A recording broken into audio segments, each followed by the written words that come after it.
do this really cool painting on snow, and that's gonna be a little bit later.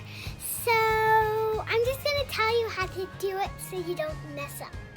So just make sure you use water paint and you keep dipping the paintbrush in the water.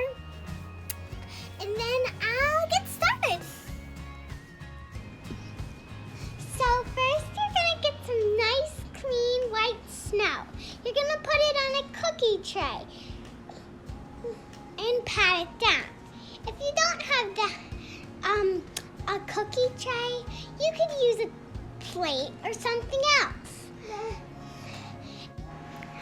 Once you get that done, you're gonna want to pick out your colors. You can do what I do or imagine what you do.